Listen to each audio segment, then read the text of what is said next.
Thank you and good evening. Welcome to the Planning Board meeting of Tuesday, June 6, 2023.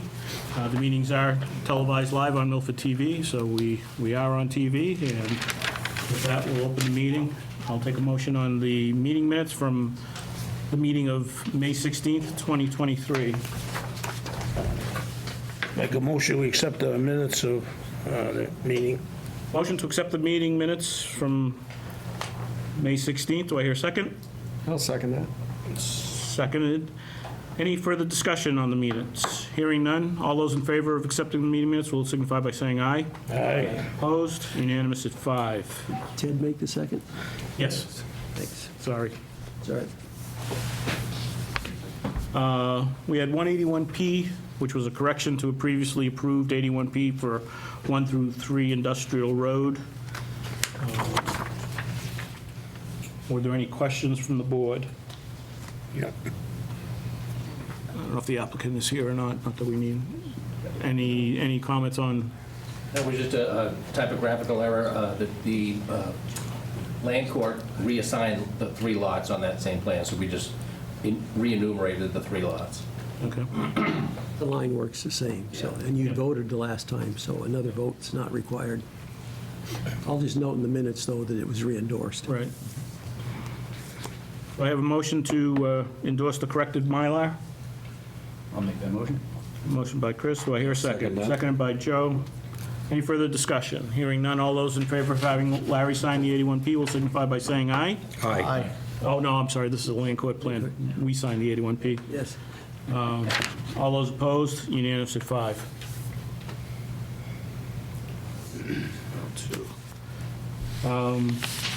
Amended site plan for 27 Maple Street, Rentschler Biofarmer, Inc. So you're gonna, Want to do that, or you want to do the, yeah, that's what you had on the agenda, so I'm just following the agenda, Larry. well, it's 7:02, I believe, isn't it? Well, we could start the public, that's right, we do have the public hearings up top. So we'll start, we have 2 public hearings, both on the, one's for a definitive subdivision, and the other one is for a special permit. They both encompass the same lots, same development, so with that, we'll open both of the public hearings at the same time so we can discuss them concurrently.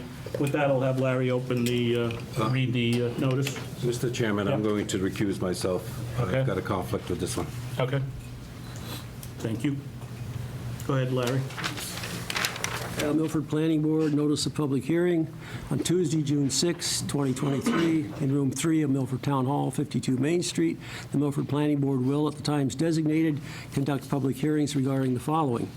7:02 p.m., application of Old Cedar LLC, 80 Union Ave, Sudbury, Mass., to approve the definitive subdivision entitled Old Cedar Court, a 3-lot commercial subdivision on 9.8 plus-minus acres located on the westerly side of Cedar Street and north of Dilla Street. Assessors Map 28, Block 0, Lots 12, 12A, 16, 17, and discontinued Old Cedar Street right-of-way, IB zone.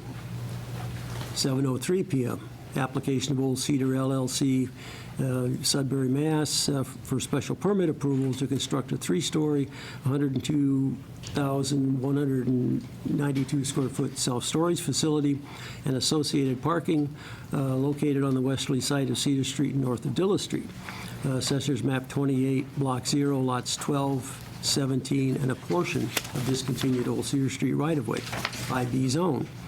The full application and/or maps of the above items are available for public inspection at the Office of Planning and Engineering, Town Hall, 52 Main Street, Milford, Mass., at the following times during normal business hours. Interested parties may express their views at the above scheduled hearings. This notice was published in the Milford Daily News on May 23rd and May 30th, 2023. Thanks, Larry. What I think I'll do is I'll have the applicant do his presentation, and with that, I will then read into the records staff comments. I'll then open it up to the board for any questions, and then we'll open it up to the public for any questions or comments. The I think I just gave the way we were doing this, so, I am requesting that the board member who is recusing himself get up and leave the table, as is common for recusals. He doesn't need to. You're actually not supposed to be in the room why is that? for all sorts of reasons. I'm not even sure why he recused himself. I don't Okay, believe so this. you think that he should stay at the I table? have no problem with him staying at the Okay, table. That's good. He's a citizen of the town of Milford. He can comment on this as he wishes. He can comment from here, he can comment from there. He's already spoken to having a conflict, so in fact, he can't comment, and that's why people... No. He can't comment as a member of this board. He can comment as a citizen of the town of Milford. He doesn't give up that right. Maybe he should sit in this resident section. He's fine where he is. All right. Applicant? Thank you very much, Mr. Chairman, members of the board, Mr. Duncan, citizens of the town. My name is Jerry Efron. I'm an attorney for the applicant in this particular case. I have an office in Ashland, Mass. With me tonight, Neil Bingham from my office, an associate attorney. He's done a lot of the heavy lifting here. To my right is Quentin Nolan. Quentin is the owner and manager of Old Cedar LLC, the applicant. And in the second row is Mark Allen, our civil engineer.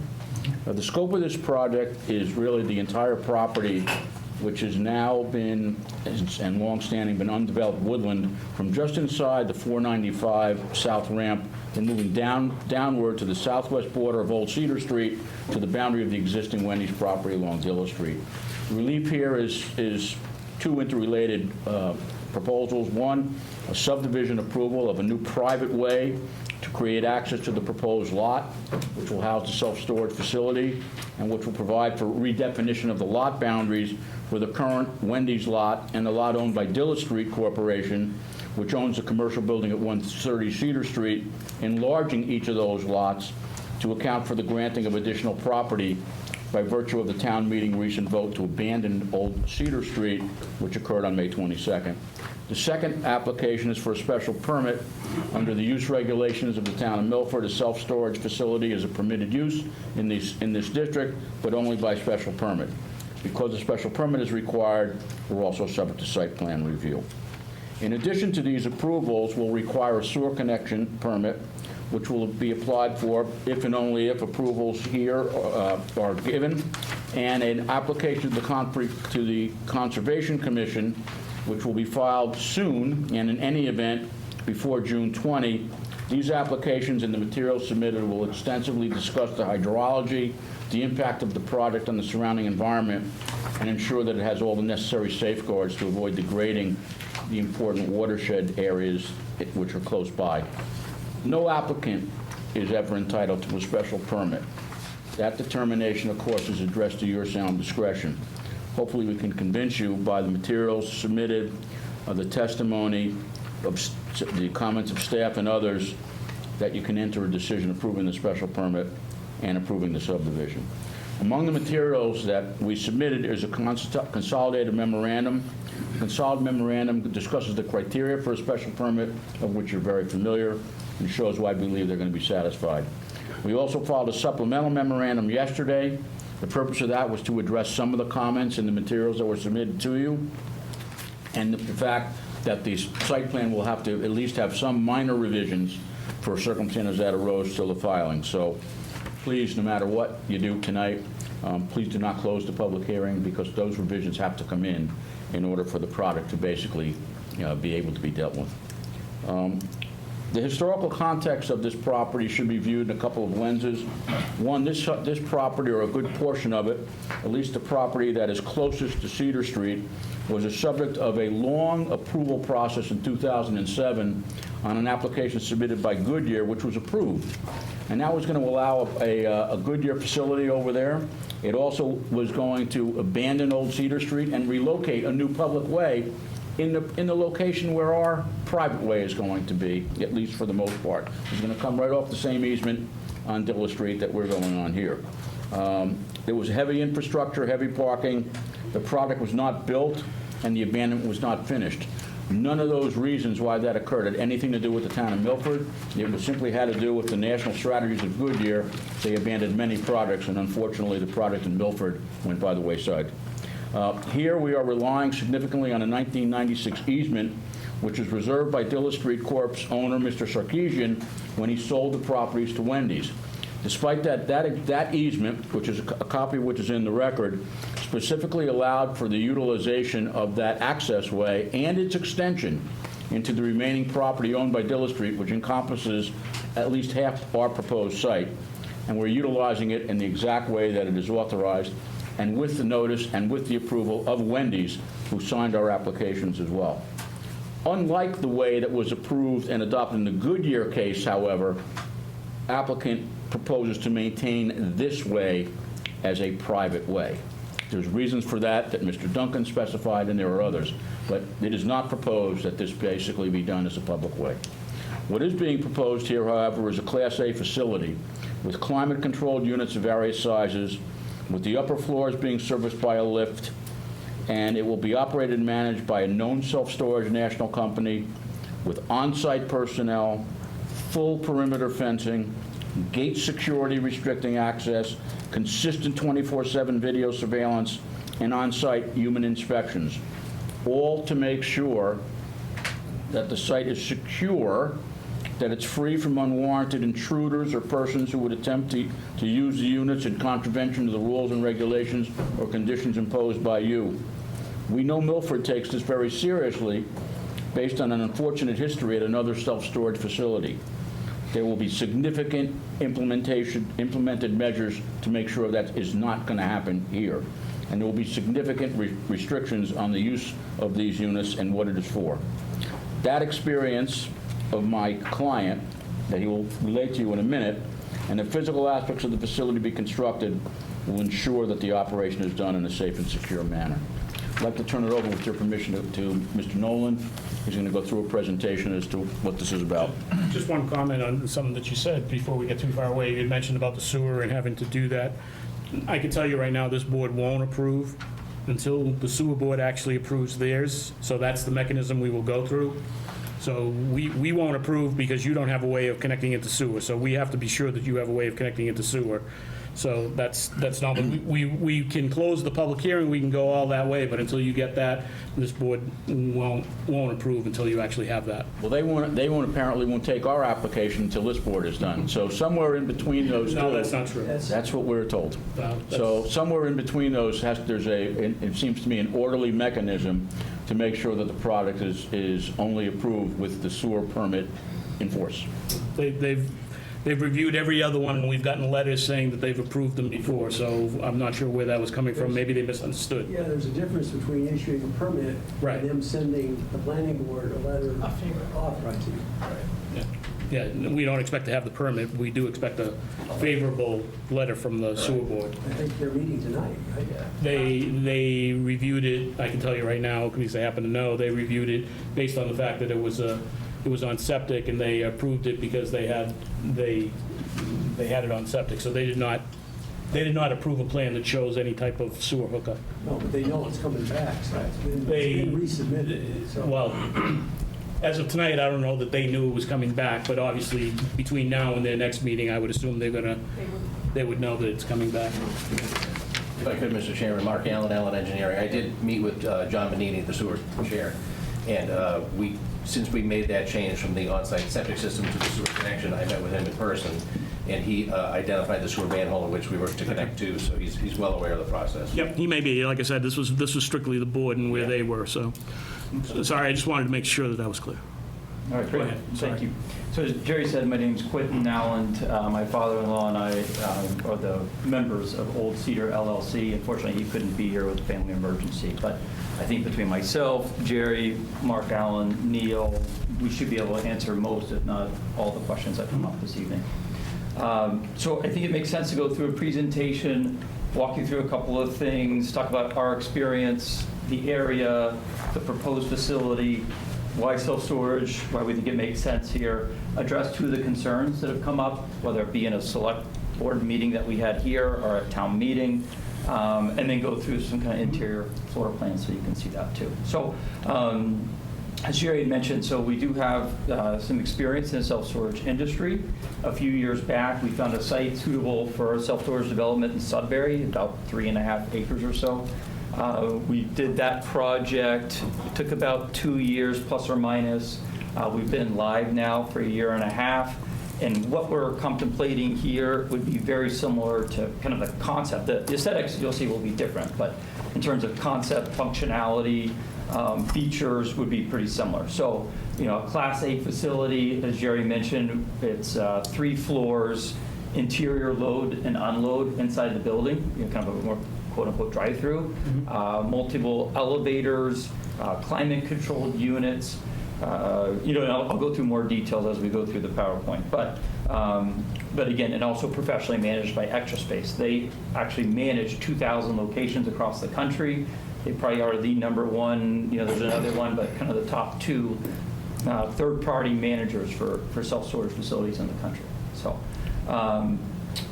you know, as it relates to the area, I think everyone's pretty familiar with what we're looking at from a bird's eye view, the subject property. You know, more of an aerial view. I know Mark Allen did a printout, so pretty similar to what he has over there, that kind of commercial area, 85-495. Here's a concept aerial view. We'll talk about the connection to the Milford Upper Charles Trail a little bit later, but just to give you an idea of what the proposal would look like. Kind of, it's very similar to what Mark has on his screen. This is a 3D rendering of the facility. So again, Class A facilities are going to be a little different than what you might think of. A lot of people, when they first think of self-storage, is single-story metal shed kind of barn look in rows. I think the CubeSmart in town kind of has some of that look to it. The ones that are being built recently, and there's only a handful in the entire state that have this interior drive-through, and we have one in Sudbury, and we do the same thing here. It's a great benefit for customers getting out of the weather and snow, rain, and being able to unload and load their goods and, you know, materials and anything that they're unloading and loading there. So 3 stories, elevators, office there in the corner, exterior units around the perimeter, and again, climate controlled being a key piece of this too. So why self-storage? You know, especially in this area and some of what we've been talking about and hearing from others and trying to listen to feedback, really minimal impact on resources and facilities. So parking, we're looking at about 20 spaces. Again, this site would be the facility size would be the same as what we have in Sudbury, 20 spaces. Typically about 14 or so exterior with 6 interior. Traffic, we'll go through the traffic study and show some of the highlights of what they've discovered and some of their research from Chapel Engineering Associates. And then infrastructure. Again, there's no burden on the public school system, limited utility usage. There would be 1 bathroom. The lights come on, they're all motion censored. So again, very minimal in terms of needs and resources. So safe and secure. So as Jerry mentioned, pen access.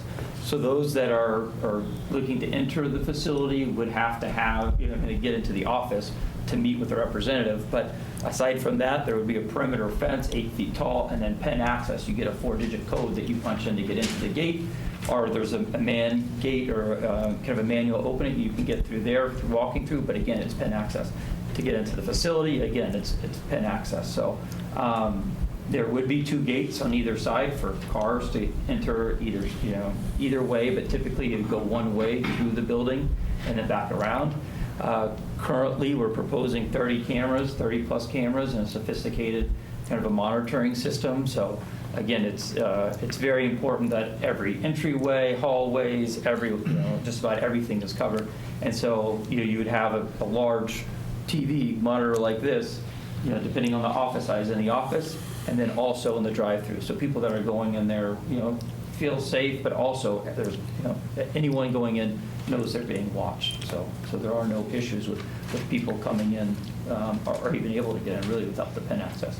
Office typically open 9 to 6, gate hours 24/7, because again, we are doing the pen gate and the camera system monitoring.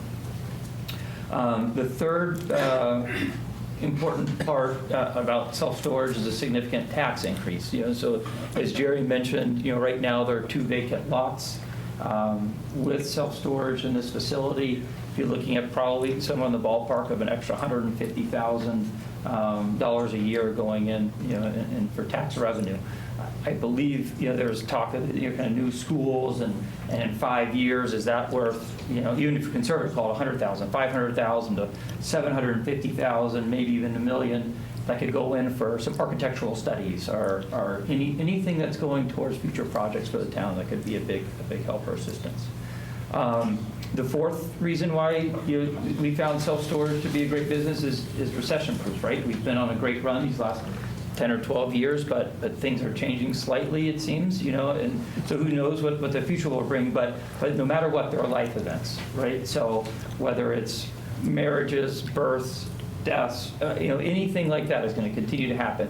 Remote working, a lot of people are looking to make room in their houses for an extra office space, or clearing stuff out of a garage to make room for a gym.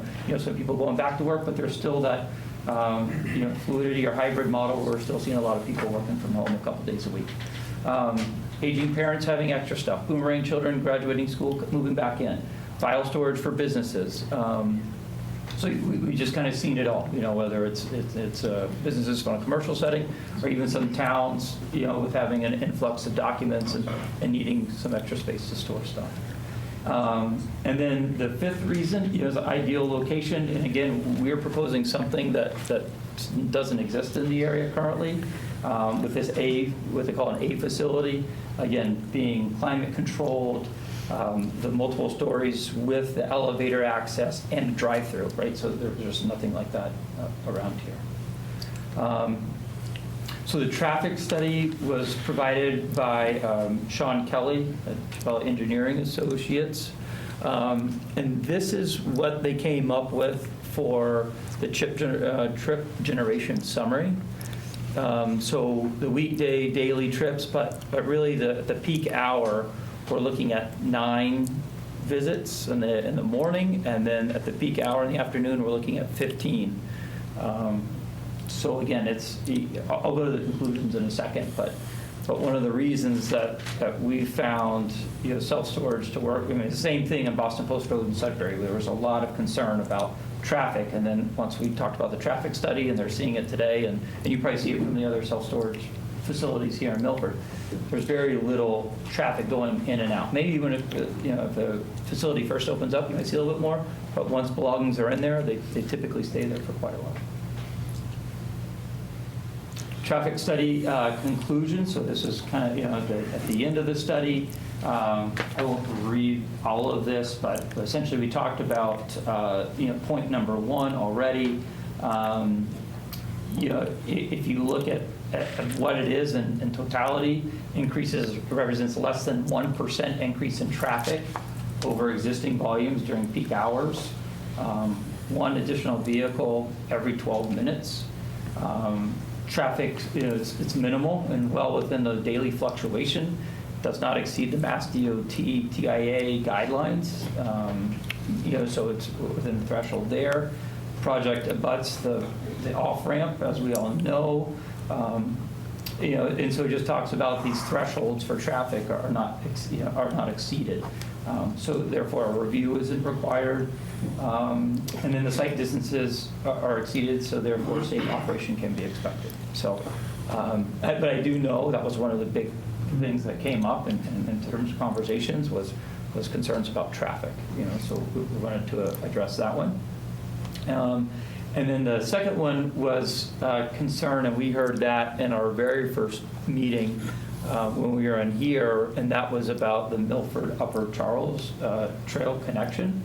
So what we did is we took that away, and we had a couple different scenarios, and we were looking at how we could get it to connect closer to 85, and we went through that kind of scenario. And then more recently, we worked with Mark Allen at Allen Engineering, and we figured out a way to get the bike trail to, this kind of trail to connect just beneath, as you can kind of see that outline there, all the way back down to the Milford Upper Charles Trail. So no, that was one concern that was voiced on what should happen if there's now a building and where now the access exists from Old Cedar Street. So Mark will go in a little bit more detail in that when he goes over the site plan. Another thing that I noted too, and that we received feedback and we're trying to listen and be good neighbors, was parking. And so I believe we were able to add 5 parking spaces right there, just coming off the cul-de-sac. So we get 5 spaces there. Again, the connection to the rail trail. However, further down on Dilla, the Louisa Lake did recently extend the parking lot. So this was taken, I think it was the last very end of April on a beautiful day. And so I drove by and, there are still some spots there, but there's expanded parking there too. So I think between having our 5 spots and the parking here, I feel like we have a good, a good solution to try to get people to continue to be able to access the Milford Upper Charles Trail. Another thing that would happen if we, and I don't even know that we can with the land and wetlands and whatnot, but is traffic, right? That was I felt like the #1 concern in this project.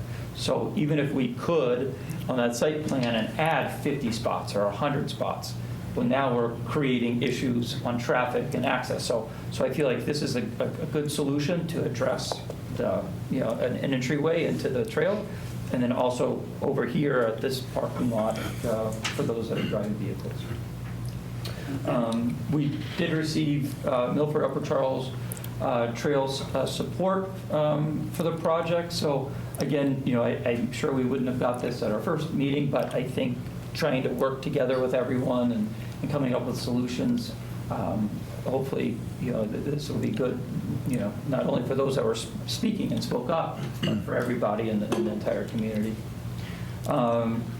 Just to end it, there's just interior floor plans just so you can get a sense of what it looks like. So you can see on the inside, those are parking spots. It's a kind of an interior load and unload that we talked about.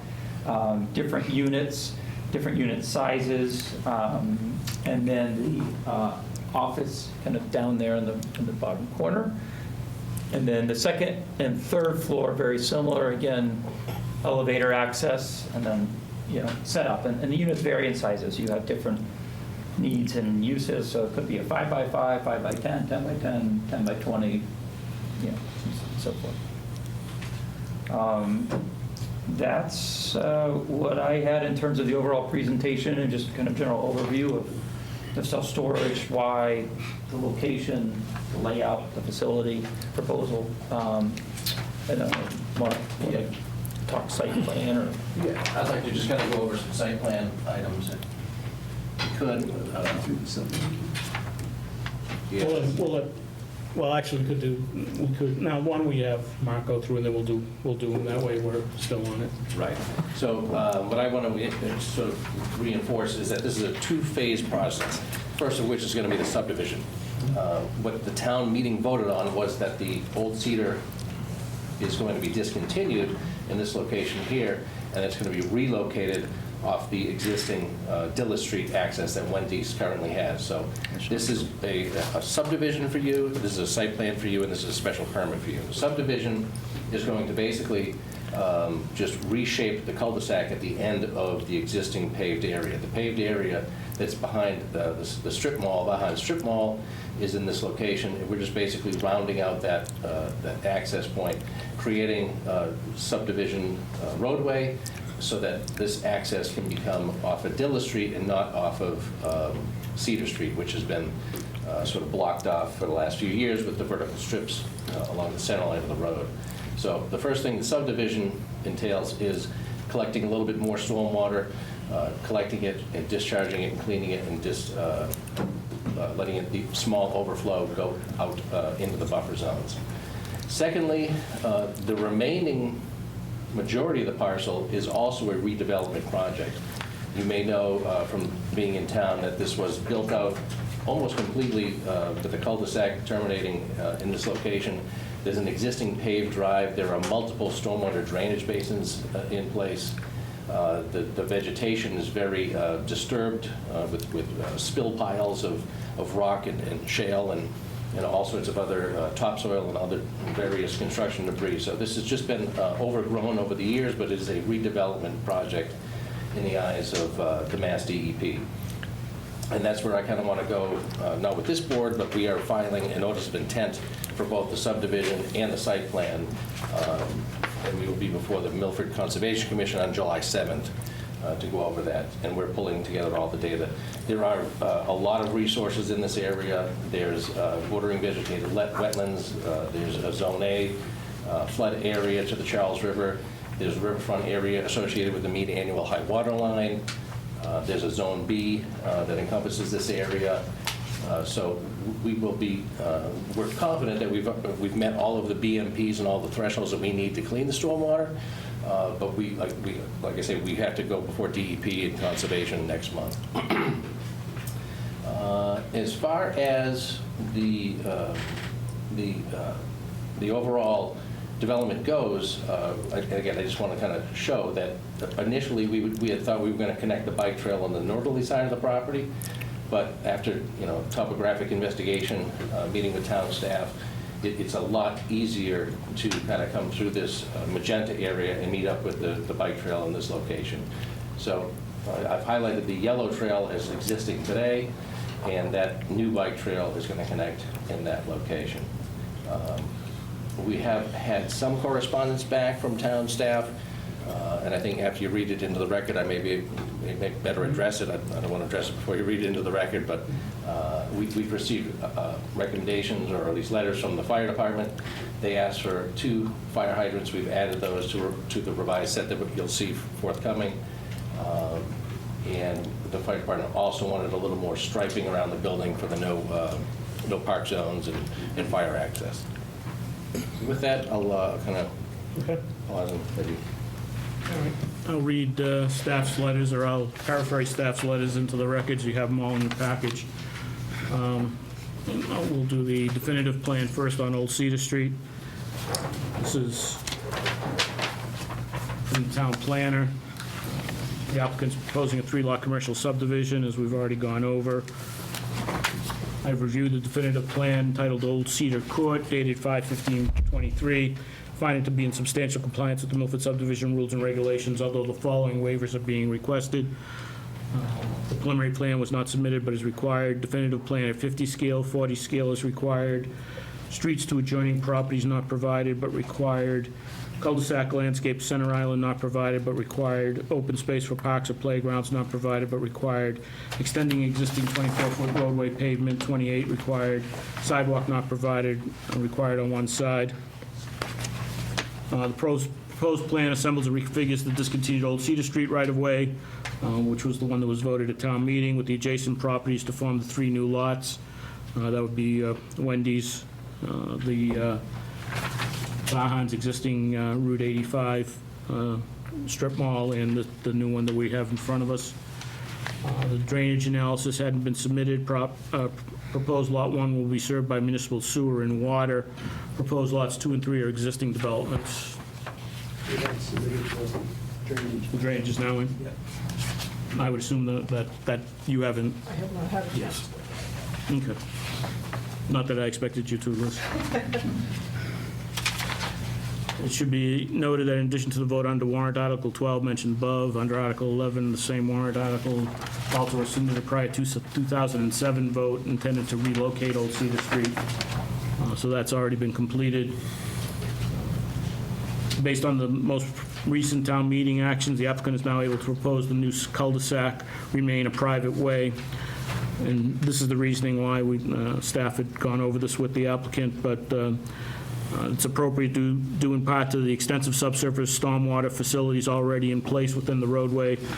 Members of the board that were here, I believe in 2007, will remember that when Wendy's came back in and extended their drive-through, there was extensive work done to remove, as was affectionately known back then, Lake Wendy's, to try to alleviate that condition, so that a lot of that drainage is in that existing roadway.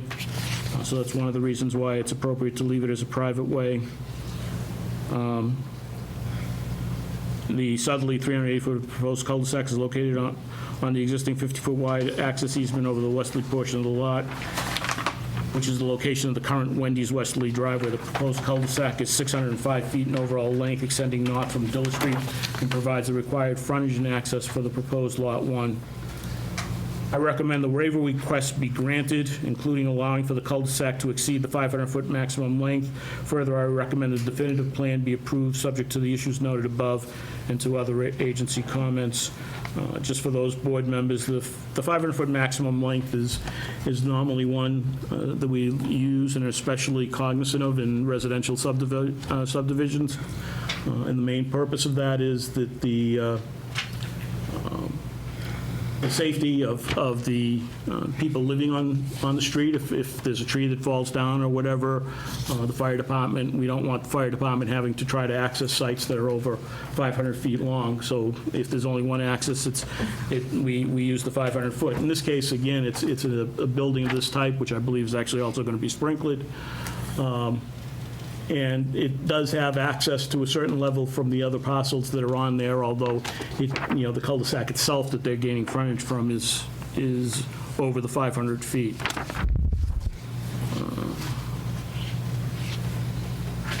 We have from the fire chief, he approved with comments. Okay, the next one. So the fire chief asked for recommended no parking, fire lane, tow zone signs on the drive aisles around the building. Proposed gate for the drive aisle must be accessible. He needs a Knox box in order to be put in so that he has access at all times. Gates or removable bulbs installed for the bike trail must be the same key type as the other gates for the trail. Board of Health, Board of Health, when they commented, and we've talked about this already, believe that this was on subsurface sewage disposal at the time of their review. The applicant has already indicated that they plan to tie into sewer going forward, so their issue no longer holds. Milford Water Department, after reviewing the plans for the definitive subdivision, has no issues with the existing water department infrastructure, improves the plan submitted. So those are the articles on the proposed subdivision plans. With that, for the subdivision plans, we'll take it separately and do the subdivision plans first and then go back for the special permit. But for those, if the board members have any questions, please feel free. No, I have a couple questions. It states that, or you stated that there'll be 6 interior parking spots? Yeah, was it? That's the site plan. Yeah, that's on the site. That's the site plan. Yeah, that's, Oh, I'm We're sorry. just talking about the roadway. Oh, that's the roadway, okay, never mind. I'm getting ahead of myself here. anything else? As long as the drainage issue that was corrected when Wendy's extended the wall Yep. is something of a concern, because that area does get wet. That's the Yeah. lowest point from Cedar Street right to the water company. That's it. Yeah. And I mean, it probably, to be honest, it might actually be a little bit better with this. I believe there's some level of impervious soil that's being removed as part of this that actually drains to that low point. yeah, I noticed that up here. So I don't know that it would get any worse. I think it still floods out at times. Can't get any worse than what it used to be. Well, and we went through a lot to get it to that point, so I know the issues that were out there, but I mean, I think it's better than it was. Oh, big And time. certainly, I don't think this will make it any worse. We can certainly talk about that after, even as part of the subdivision, because the drainage, we'll get into that to a certain extent. But I did take a look at the grading and also the removal of impervious in that area, and it does, and there's a lot of stuff out there that causes drainage to go in weird directions out there and stuff, so I think it'll actually help that too by cleaning out some of that stuff that's back there. Chris? Yes, Mr. Chair, thank you. I guess from the site plan side of it, do you have the ability to go back to, I guess, showing the cul-de-sac itself. And as you go back to it, basically my concern, you can go back up one, yeah. My concern would be with the 5 parking spots that are proposed, which I think is great. And I know the fire department has suggested or requested no parking signs around the building itself. Are there any concerns, board-wise, parking along that street or parking within that cul-de-sac? I don't believe that there's any proposed signage there, so I guess I'm concerned that if those 5 spots were to be filled, the cul-de-sac, that roundabout area in the cul-de-sac is going to be prime location for cars to park around there. That's a good If there's suggestion. no, if there's no We should signage. throw no parking signs on there. Yeah, I think it's a very easy thing to do, very easy for our police department to police, and obviously, if in the event of an emergency situation, it just ensures that there's access for our emergency personnel. We'll add that to the next set of And then requirements. also on the Old Cedar Street, the in a sense, the straightaway part of it. Yeah, I think anything that, again, that's going to just indicate to individuals as things are changing that what was currently an easy place to park, hey, you're going to have to start looking at the alternative places that we have more robust parking in certain areas. So again, that would be my concerns from that standpoint. Anything else? Any other questions from the board? Are there any questions from anybody in the public on the subdivision in the streets? Mr. Wheelock? Could I have a seat at the microphone? Come on up. That one looks great, right there. I'm not 100% certain that what I'd like to talk about is specifically the streets. Will there be multiple other points to talk in the next? Yes, when we talk about the special permit, we'll also have a similar session.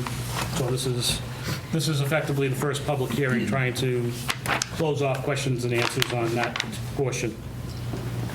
But go ahead and start, and if it's not, we'll... Well, if we're talking about the street portion, according to Special Counsel Jerry Moody, this board is the proper place to work out better terms that will provide meaningful public benefit to make up for the 1.9 acres of land that the town is unloading.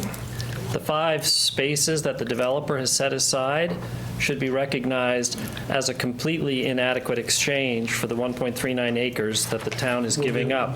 Those will be with the special permit, You mean I should save that as another time? the next one, because that's So part of the special the permit. parking isn't part of the road? No, it's part of the site plan itself for the... Great, I'll talk at the next moment then, I guess. Okay. Any other questions from the board? At this point in time, we'll go to the special permit itself. I don't know if you wanted to go over any of the preliminary drainage. Do you want to hold it to the next time? Because I know or do you want, actually, maybe the best thing is if I read agency comments in, then you can answer them that way, so that way we'll understand why you're doing that. So with that, I'll go over the staff comments on the special permit. The applicant is requesting special permit to construct 3-story, 102,192 square foot self-storage facility with associated parking.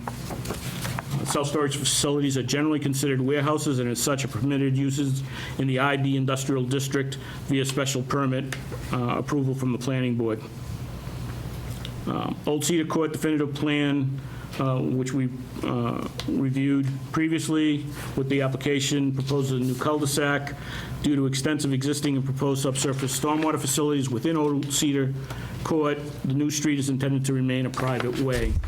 Subject property will be connected to municipal water and connected to the municipal sewer system as required by the surface water protection regulations adopted by the Board of Health in 2002.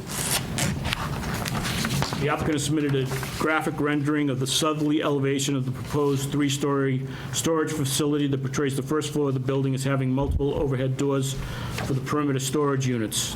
Floor plan was submitted that indicated the first floor of the building is to provide a drive-through passage for interior loading and unloading and access to the 2 freight elevators. Typical cross-section of the building should be provided, and the type of heating to be used should be indicated. It is understood that the applicant proposes that the entire storage facility be equipped with fire sprinklers. Special scrutiny is warranted relating to the types of items and materials to be stored in the new self-storage facility. This is due to the subject property being located within the Surface Water Protection District and being adjacent to the Charles River and in close proximity to the municipal water supply and water treatment facility. Therefore, the proposed self-storage facility should be limited to the storage by individuals of personal property and residential items only, and not for use as commercial or industrial storage space.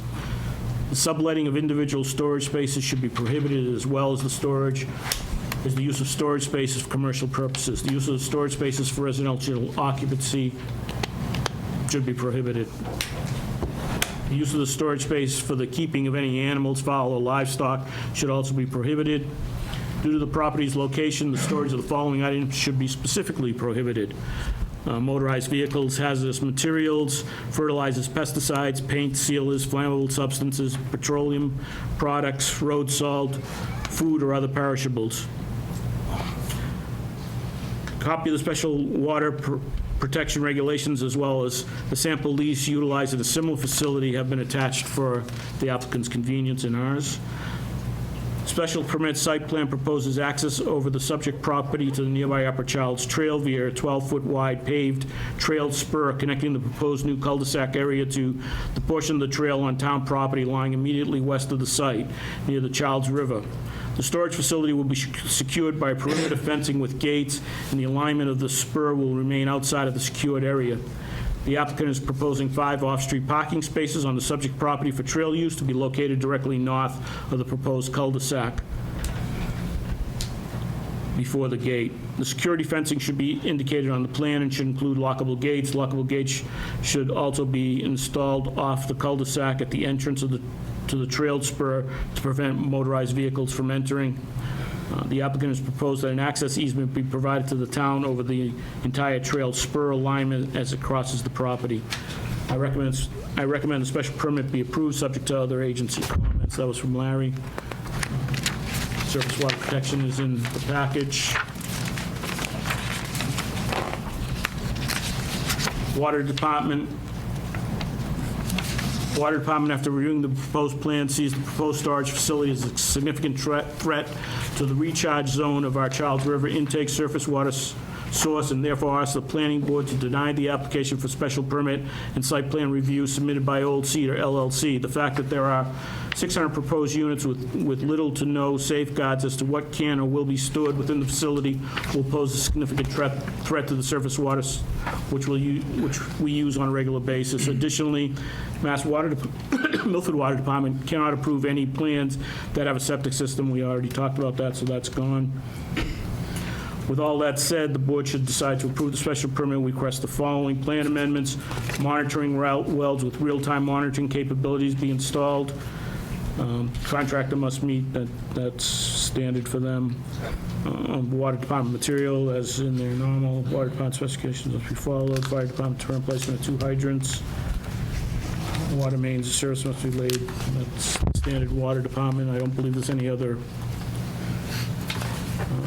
anything else there. And Highway Department.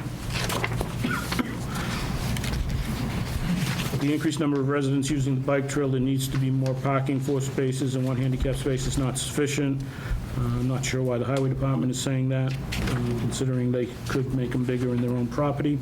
There should be at least 10 to 15 spaces included, 2 handicap spaces. I guess he doesn't care about traffic. The Highway and Parks Department must access the bike trail at the location for trail maintenance. They couldn't access it before, so I'm not sure why they do now. That will include a truck and trailer to haul maintenance equipment. We'll also need to gain access for plowing and sanding the proposed parking area. Increasing the parking area will give us more room to park. That's a reason.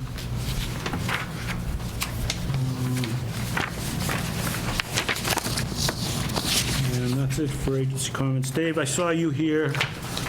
I didn't know if you had anything else that you wanted to add. No, the main reason I came was just to reiterate the concern of both myself and the board of this type of facility being at that location. It's 684 units. I understand the recent comments that came back with, they've got contracts, they've got cameras, they've got, security there that's peak personnel there, but it's only until 6 o'clock, and then at that point, 24/7 access. They can come in at any time. I understand the cameras, but cameras can't see through, containers, et cetera, that kind of thing. So we still have just a lot of concerns about what's there. But again, we listed some items that if the planning board so decides to move forward with it, that we'd like to see something. And if it does move forward, it's going to be on them to try to come up with something that satisfies my board. Yeah, I mean, at the end of the day, I believe just about anything that you put in there could have those same types of issues. So, short of Milford Water Department buying the parcel, this board is somewhat limited in what we can or can't do. I mean, the applicant obviously has a right to develop their property.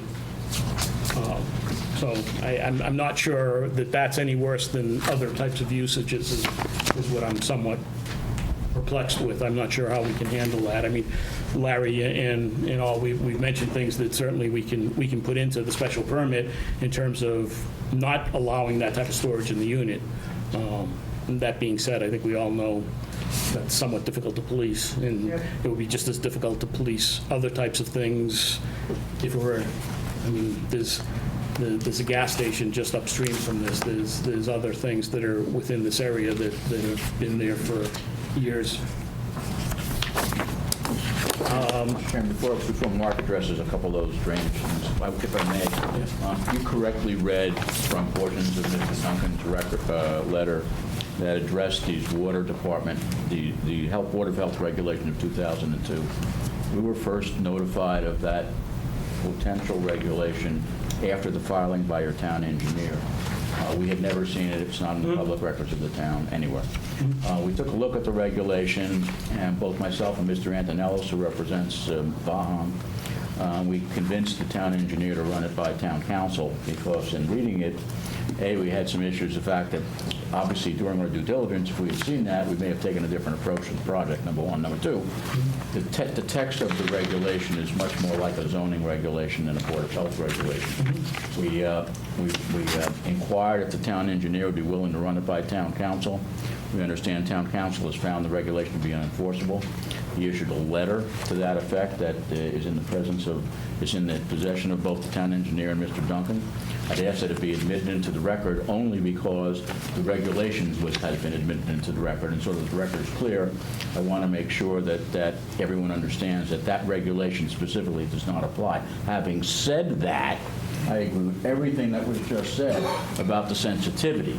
Even without the regulation, it's a sensitive area, and it's up to us to prove through the hydrology, number one, and what we're going to do as far as controls that it's safe. But I want to make it clear that the regulation is not applicable, and I'd ask that that letter be submitted to the record so the record is complete. I believe it's in the package, and it is part of the record. It wasn't in the original package. Okay. The letter just came out today. It's only in possession of the town engineer. Yeah, just Larry. And Larry has it. Okay.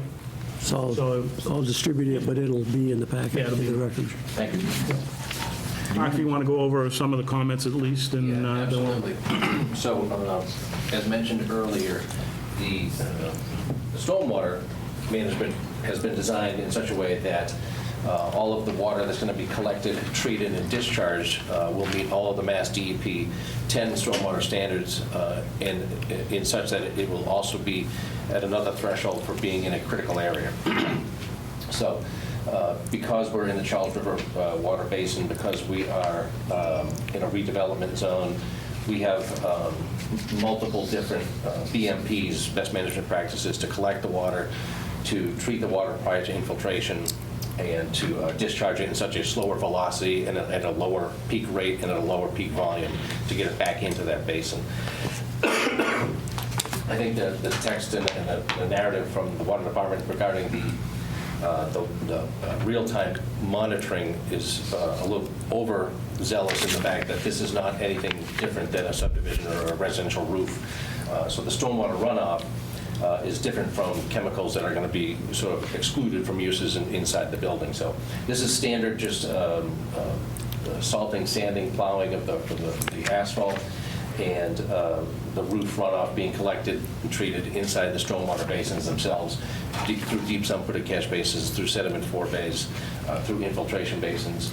The material out there was decent. It wasn't great, but it was decent in the fact that we have two drainage basins, one of which is going to collect the water from the easterly portion. There's going to be an underground infiltration chamber system put here, and then the remaining roof and cave is going to go into an open-air basin off to the northwesterly side of the project.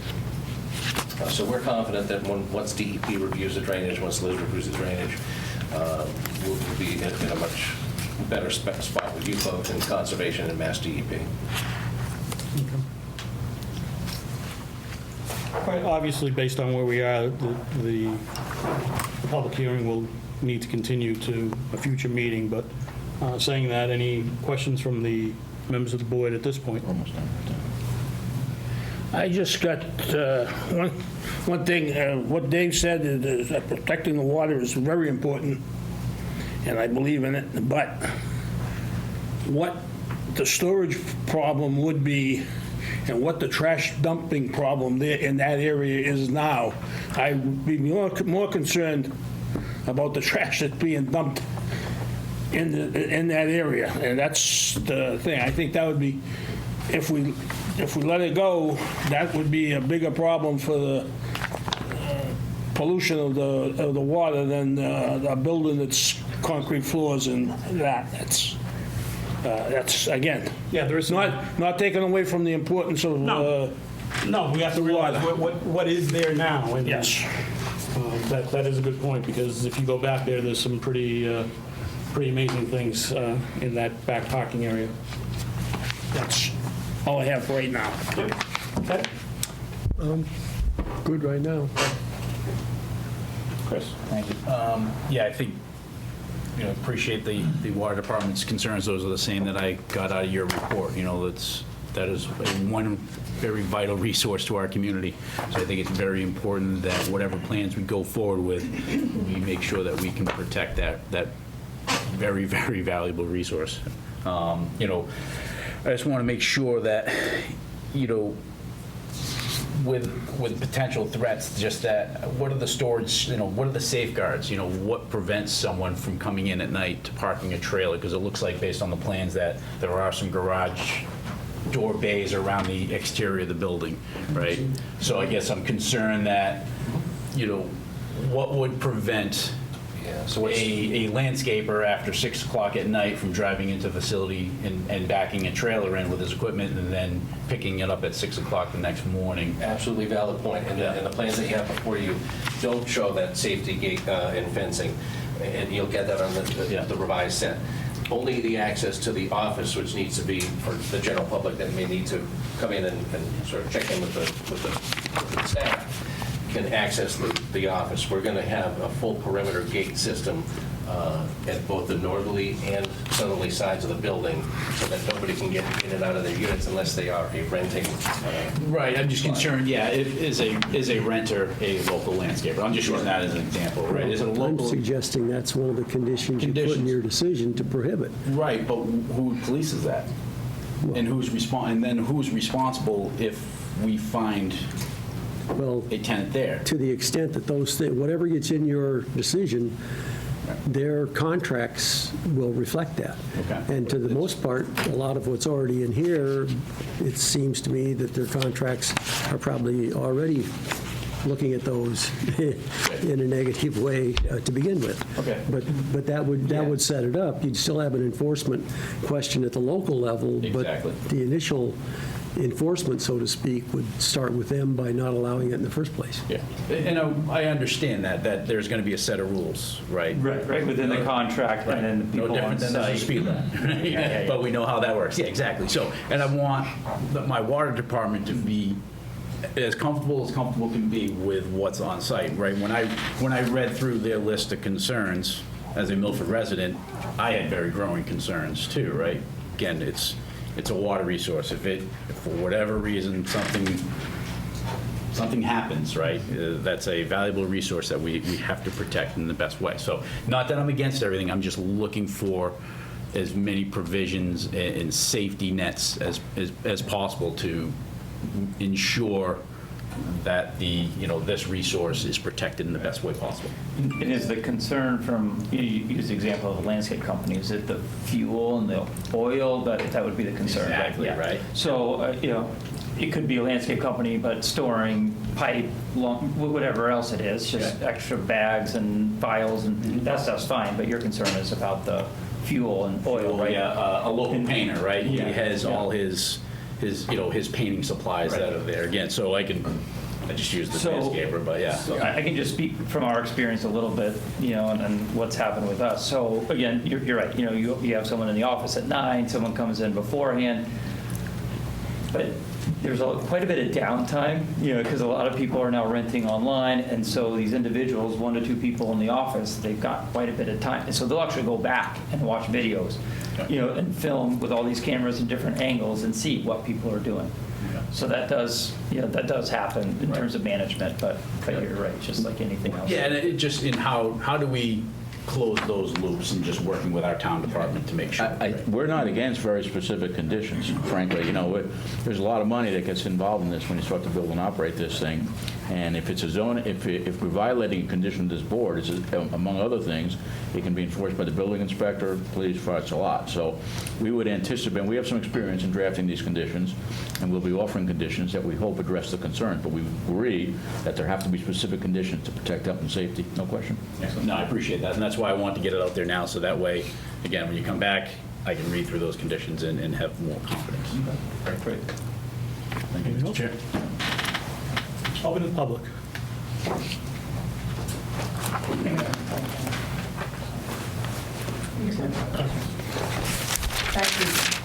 Dave, we'll send you the new stuff so you have a chance to look at that, obviously, going forward. Yeah, but whatever came in today and whatever else. Well, in obviously, questions and stuff we have will generate some more stuff, so, Yeah, but I'll make myself available anytime. okay, thank you. Go ahead. Can I talk about the traffic and the parking now, since you read about Scott's Highway Department comment? All right. The Special Counsel Jerry Moody said this board is the proper place to work out better terms that will provide meaningful public benefit to make up for the 1.39 acres of land that the town is unloading. The 5 spaces the developer... Actually, just so you know, the town's not unloading. Would you like him to use the word sell? No, it's actually going back to the owners that originally had owned it. Our interest in it, we are unloading our That's correct. interest Their in interest, it. And that's correct. if we want to get semantic about it, the interest itself has value. And we are unloading that value. The 5 spaces the developer has set aside should be recognized as a completely inadequate exchange for the 1.39 acres that the town is giving up. The 5 spots should be viewed as an insincere and token gesture, really. There's room for 30 spaces as part of the developer's 9.8 acre project. The 7, so that's specifically about parking and the set aside for the 5 spaces. It was really amazing at town meeting, and again, just a few minutes ago, to hear the chair of the planning board ridicule the idea of extra parking because of traffic concerns. The traffic in town is already terrible. The idea of a park and ride lot or trailhead parking is not adding to the terrible traffic concerns in town. As a matter of fact, eliminating single occupancy vehicles should be viewed as a priority for the planning board. And expanding recreational access to the open space should be a priority for the planning department and planning board. It is amazing to hear. Also, the planning board can do things to address traffic problems, alleviate traffic problems all over town on the Dilla Street area specifically. You don't hear me complaining about the traffic. I haven't complained about the traffic or the development specifically. I'm not fighting the self-storage. I've been a customer of self-storage places in the past. I'm just recognizing that out of 9.8 acres, the residents of Milford deserve more than 5 measly parking spaces. And I'll continue to talk about other issues pertinent to the plan later, but... Unless you're coming back, this is... I'm pretty sure you're continuing the... Well, if you want to come back to the next meeting, sure, certainly. So is this Or in? whenever the next meeting is. I'm not sure, we haven't discussed when they'll be back, but the meeting will continue, I can tell you that. So is this the right time to talk about any of my concerns about this subdivision? If you have others that you want now, I mean, Yeah. you may as well put them out there now. But it as wasn't opposed to appropriate later. earlier? That was a different subject a few minutes ago? It wasn't appropriate for the subdivision, it's appropriate for the site plan. We're talking Okay, about the so we- special permit right now. Okay, great. In that case, I'll say a few more things. The 7 waivers that the town planner points out in his letter indicate that the developer's submittal has been hastily put together, That was maybe the second even... That was the other one, but that's okay. Go ahead. Oh, great. As a non-planning professional, I'm Go ahead, at a go huge ahead. disadvantage. That maybe that was hastily put together, maybe even premature, and the developer is counting on getting, to make sure, the developer's counting on a bunch of accommodations from Town Hall. The board has the chance to make sure all of Milford's residents' recreational and carpooling needs are accommodated for in a substantive way that recognizes that the town of Milford will continue to grow, and Town Hall should factor in the needs of current and future residents. I actually like the revised connector path, that it utilizes an existing path that's already there unofficially, and that path is pretty good. Very unofficially. But it's there. It's absolutely there. And some private property. Just so we're aware of that. People are remarkably creative in how they access what they want to access. Isn't that true? But legally, they shouldn't be there. But that's- Great. that's I'm not the enforcer of that. I would like to make sure that the connector trail is continuously open for trail access during all phases of construction. In other words, if the developer has a reversal of fortune or the economy changes or something, I don't want the trail to be closed temporarily and then I don't think you can ask for that on private property. It's somebody using something illegally that you say you want to keep open. That's well beyond what this board can ask somebody to do. I think that the board is going to have orders of conditions or things that will... But you're saying if the thing doesn't go forward, that they would want to do it. As part of the project going forward, and there seems to be a tremendous interest from the board and town hall for this project to go forward, I am stating out loud that part of a focus of the issues should be that connector trail needs to be open continuously from today till the end of the construction project and when the facility is open. It might have to get relocated once or twice, depending on the construction, but it is worth recognizing that the trail that we're losing needs to stay open continuously for all phases of construction, regardless of what happens to the developer's plan, because things change, but the connection needs to stay open. A sidewalk should be provided that connects to Dilla Street for obvious reasons. Let's not repeat the fiasco of Walden Woods and their lack of sidewalks and their need to walk on the streets in Walden Woods where they were supposed to put a sidewalk in, but somebody forgot to notice that it wasn't done, and long after it wasn't done, they were like, oh, okay, just paint lines on the road and you can walk on the road. That's pretty horrible. Do you know what I'm talking about? So there should be a connector sidewalk on the long stretch from the cul-de-sac to Dilla Street so that people can access, people don't have to walk on the street, basically.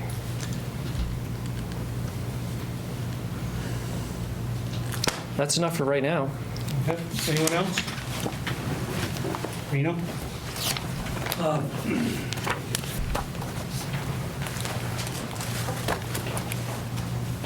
Oops, I'm sorry. Good evening, everyone. My name is Reno DeLuzio. I'm chairman of the Milford Upper Charles Trail Committee. Our concern about this project was primarily continuing the access to the Milford Upper Charles Trail. Committee is pleased to see that the proposal does maintain that connection. I assume the 12-foot shown on the plan is 8-foot paved and 2-foot shoulders. That's correct, and the slopes are not greater than 5%, which satisfies ADA requirements. So we're pleased with the connection. We will continue to work with the town planner as the construction plans develop and make sure the requirements are complied with. Anyone else?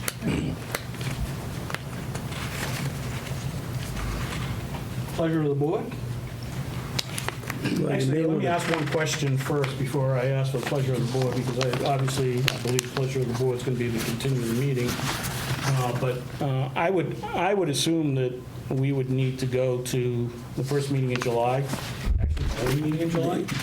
Well, that's one thing I was going to see if the applicant had schedules in mind, because we're only meeting on the 11th in July. That's a good, yeah, that's, I don't know if sewer will have met I by don't know when then. sewer will meet, but I think We based can- on where we are, I think it'd be worth meeting on the 11th. Yeah. that'll give us a meeting with the Concom under our belt. It will allow for full review of the drainage. Plan revisions that don't impact those will be done, and it'll be, in my opinion, a worthwhile engagement. All right, 7/11. With that, I'll take a recommendation from the board. Make a motion that we continue the public hearing to July 11th. I second that motion. Motion by Babe to continue to July 11th, seconded by Ted. Any discussion on continuation? That's for both public hearings? Yes. Yeah, we should keep it together. Yeah, I mean, I think there's less with the subdivision, but why don't we just keep them together? Yep. Hearing nothing else, all those in favor will signify by saying aye. Aye. Opposed? It's unanimous at 4 with 1 abstention, Larry. Thank you. Thank you very much. Thank you. Good evening.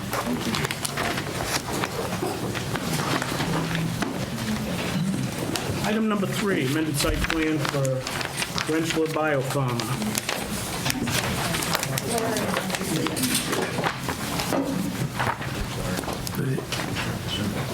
Thank you.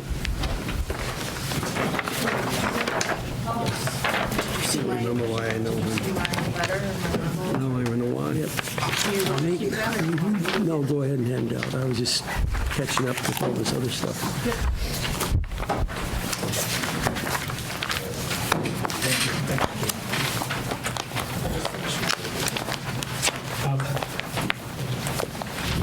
Thank you.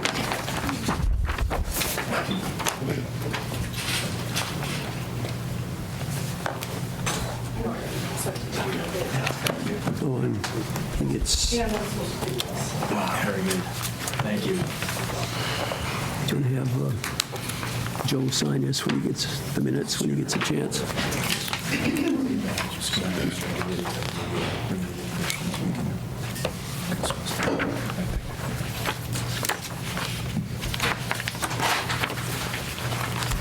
Thank you. I'm cheating, kind of sneak it in there. Amended site plan for 27 Maple Street, Rentschler Biopharma, Inc. Gentlemen, if you want to make a presentation, we'll do that, and then we'll read the staff and letters from the town into the record after. Absolutely. Good evening, everyone. Rich Whitehouse, project manager with VHB. I'm joined by John Luizos and David Thompson of Rentschler Biopharma, and Chris Hagan, project engineer with VHB. So tonight, before you are presenting the amended site plan application, wanted to first walk through where we've been so far with the approvals process, and then we can do a quick overview of the site plans, and then I'll turn it back to you guys for questions.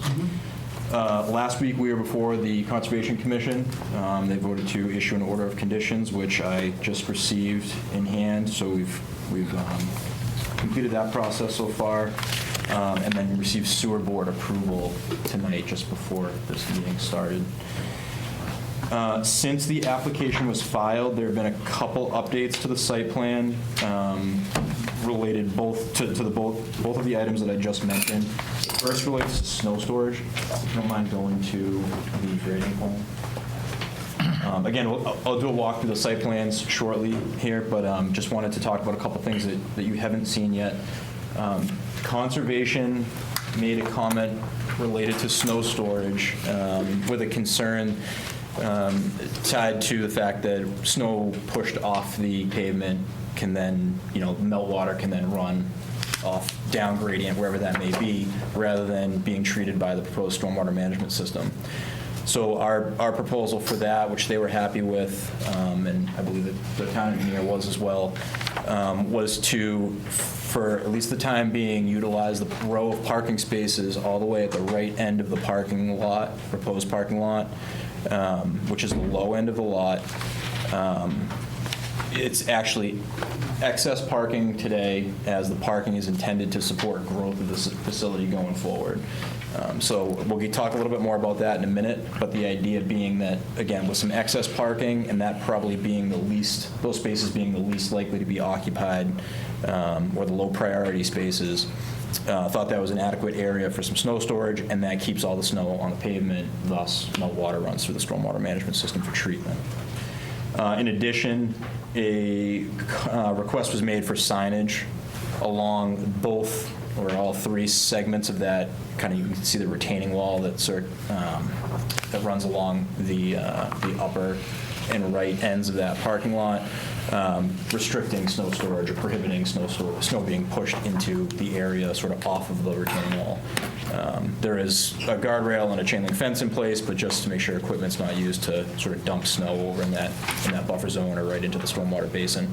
The same is true for the existing basin that's up right up in that area there, where we're thinking a couple signs along the existing site driveway would be sufficient just to indicate to a snow removal contractor that's not a place that anything beyond just a normal windrow that falls off the side of a blade, not a spot for snow storage.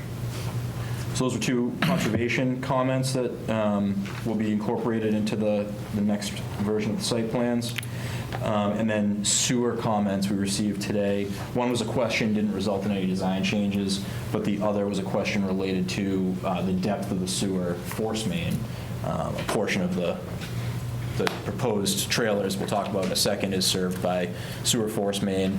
The sewer director felt that it might be a little bit deeper than was necessary, so we've actually made it a bit more shallower for its entire length, and he was satisfied with that. And again, at the sewer board meeting a couple hours ago, the design was approved, and the permit will be issued once we have once the site contractor's been awarded the job and we have a licensed drain layer to report.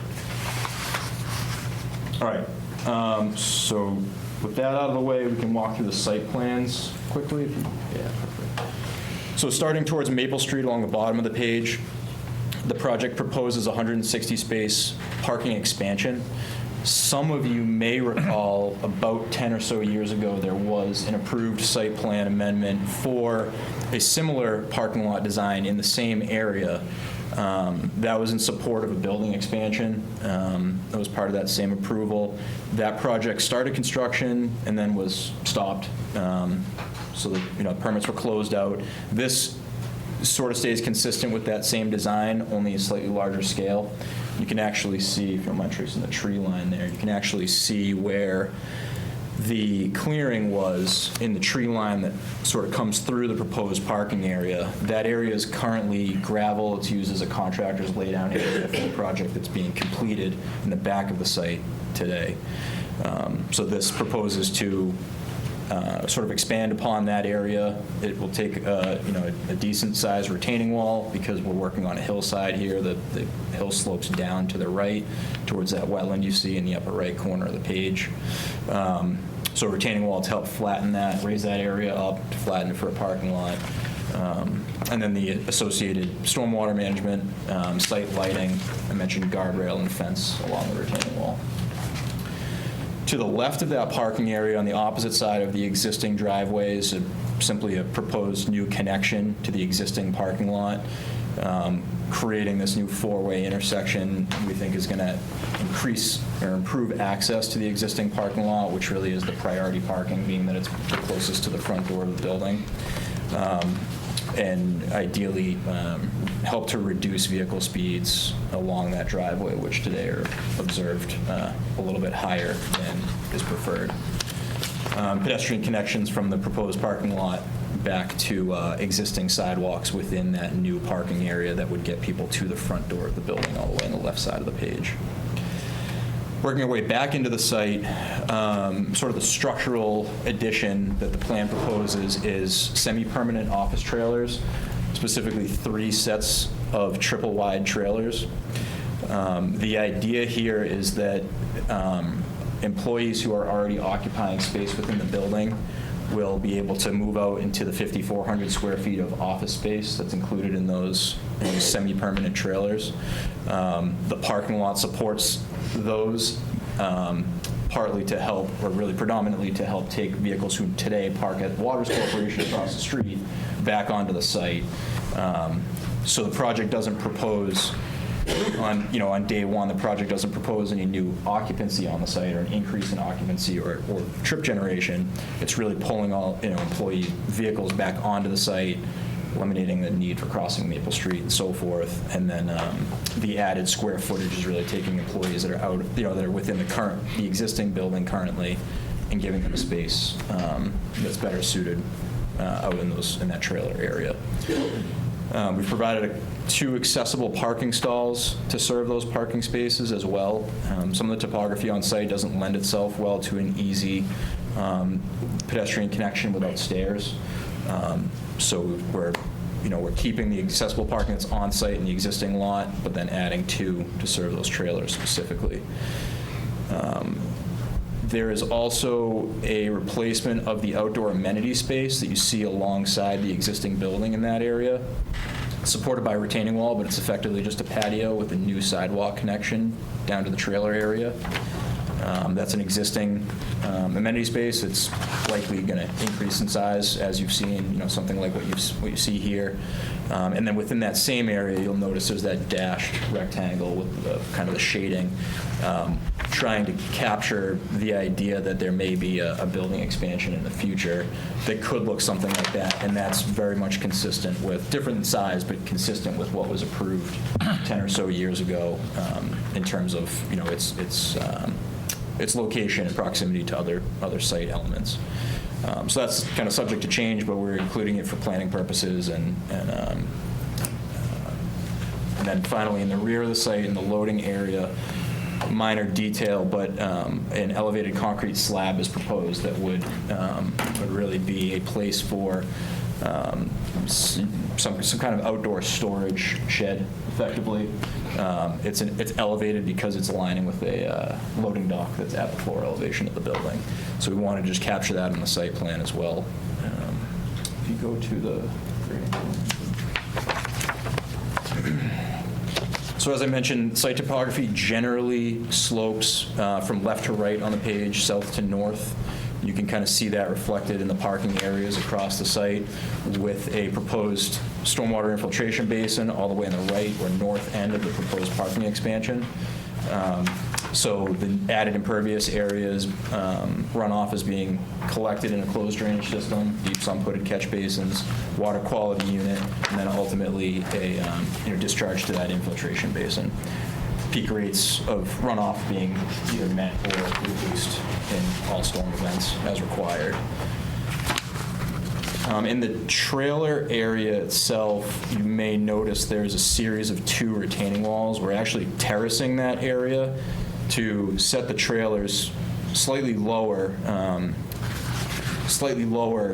the ground level, so that the floor elevation of those trailers actually meets the driveway elevation. So they present more as what looks like a building, more so than a trailer you'd see on a construction site. So it's mostly an aesthetic thing, but that's kind of the arrangement over there, just for clarity. And then erosion control is a standard perimeter straw wattle, silt fence, stabilized construction exit out by Maple Street, and silt sacks in catch basins during construction. If you go to the utility permit. So again, trailers are semi-permanent in nature. Right now, they're being served by, I guess starting with the sanitary connection. Can you zoom in on the trailer area a little bit? We have a gravity sanitary system. It's collecting all the sanitary flow from the trailers. That drops into a small pump station that will that will be, situated adjacent to the trailers, and then it's pumped up to an existing sewer manhole in the site driveway. Water, electric, and telecoms all intended to be coming from the back part of the site, all fed from existing building infrastructure. And the only other, site utility item is really the lighting in the parking lot. Effectively, the driveway site lighting stays the same, so all the new site lighting is just in the new parking lot area here. It's been designed in accordance with town standards for no light spillage of property lines and street right-of-way, and adequate lighting levels across the parking lot.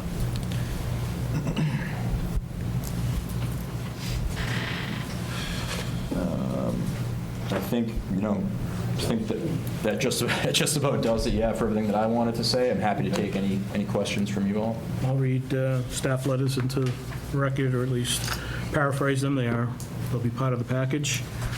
From the town planner, Rentschler Biopharmaceutical Manufacturing Organizations requesting this amended site plan approval for the proposed office trailers and parking expansion.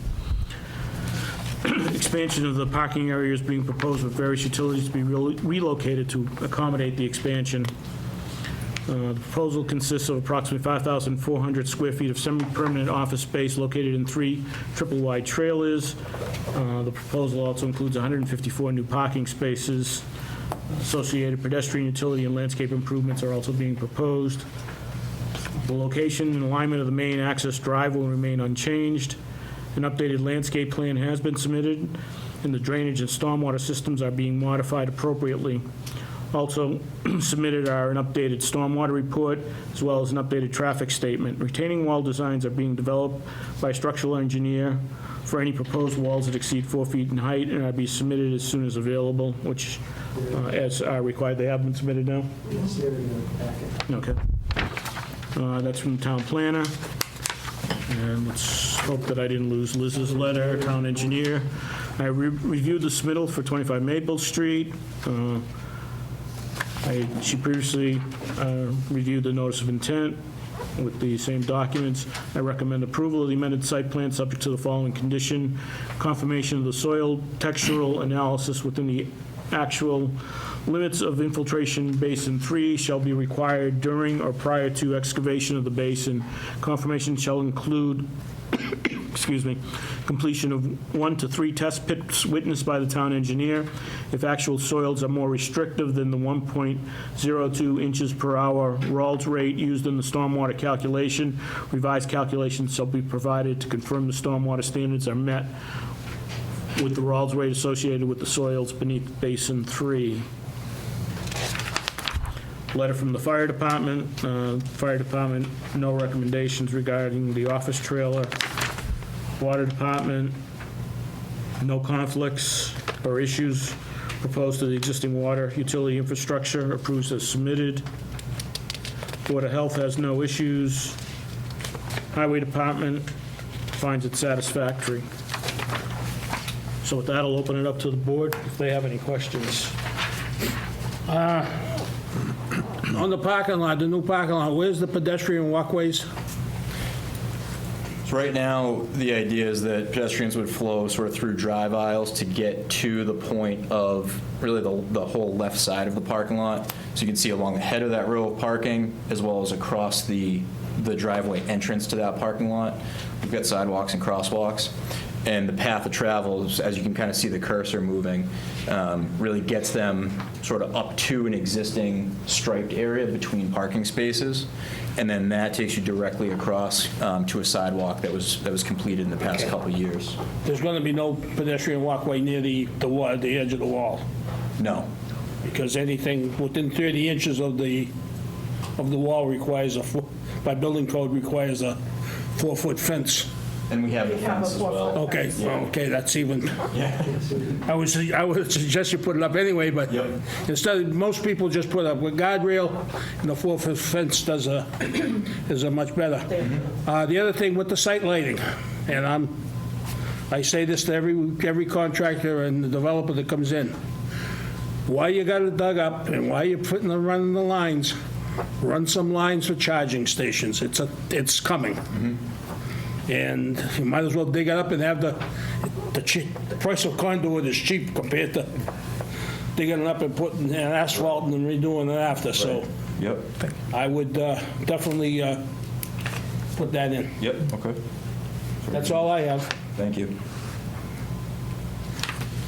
I just noticed on the application, it says 154 new parking spaces locating on a satellite north of the main entrance, but on the page from VHB, it states 157 parking spaces. I think it's 154 in here, and then the addition of the handicap spaces at the other end, is that what? There's two up there. There's those two items where there's really a wash right there. We're removing 2 and adding 2. Okay. And then it says 160 new parking spaces in the lot, and then we also remove 6 to create that new connection to the existing parking lot. So 154. Yeah. Apologies if there was a discrepancy problem. there. That's all I have. We'll stand with the parking spaces. What's the width? These are 9 by 18. Chris? I apologize for the, kind of the basics of this question, but are we just looking at just the parking spots, or is it the parking spots and the trailer? Both. All right, I just want to make sure. So yeah, just my question on the trailer side of it, just because we're kind of going through that with our school department. Yep. We're looking at more of a permanent solution. You were talking more from a semi-permanent. I was kind of curious from the foundational standpoint. You talked about expanding your building, potentially. You'll have these kind of semi-permanent. When you talk about being semi-permanent, does that mean the foundation is then removable also if you were to expand your site? Just kind of thinking future-wise. Sure. Yeah, good question. My understanding of the way these trailers work is they are similar to what you would see as a construction job trailer, where they don't have permanent foundations. I believe they're set, usually have wheels, sometimes not, but they're set in place one way or another and then jacked up and probably blocked. Yeah. So they get their stability, so to speak, long-term, and I think, as people are walking around inside, they don't move around as much because of that. I believe that that's really the basis of the foundation for something like that, and then it's set on a gravel pad. Yeah, and town engineer-wise, just Yeah, no no. concerns future-wise. If, once these are removed, are there anything to be concerned with? So the air, no, and part of the reason that I think they are doing the 2-tier wall is because there is no real foundation beneath these. Right. And so they don't want the big space, they want it to look like just a building. And it cannot have an actual foundation, otherwise they'll need a building permit, Okay. which we've already discussed and know that they do not, so. Yeah, that was my next line of questioning. Obviously, with, like I said, the school department, or ours Yeah. is a more permanent That's- solution, that's a- requiring permitting and a Yeah. more permanent foundation. What the That's why. school's looking to do is more of a modular building Right, exactly. than Yep. a trailer. This is, With this, yeah. this is more, of a classroom is different than Right, the yep. of an office. Yep, certainly. What they'll do here, Chris, is they'll set it on blocks, Yeah. and then because we've done it before with construction trailers, then they'll case it all in with insulation and everything, so the utilities don't freeze or anything like that. That's the way it's done. Thank you for that. and the area is already, this is where the office trailers were for the construction site, Okay. more or less. So, yeah, so they're not changing, they're reusing the site very well. And they seem to, and that's, I think, part of the reason they show that future expansion over there is they do continually look into the future and what they're going to do, so they're not undoing things that they, so just. No, thank you for that. And one of the reasons, just to build on that, and thank you for the feedback, the reason the trailers are over there rather than tucking them up closer to the building in other areas that are already, even further from, say, the wetland or the wooded slope, the idea there is that the trailer occupancy also enables that potential future addition. So when that addition comes online, the trailers, in theory, can actually go away because that space wouldn't be needed anymore, thus the semi-permanent nature of. Okay, very good. Thank you, Mr. Chair. Anybody have anything else? No, we're going to have to continue until we get a letter from the sewer board. One thing I can offer, if it helps, Chris was actually he attended that meeting and heard the approval. We'd also got confirmation from John himself earlier today that was his expectation to get that approval tonight. If the board's comfortable, it would be, it would obviously benefit us to close out based on that tonight, but if not, I understand. Yeah, I think we usually... I've been comfortable too many times and got burnt.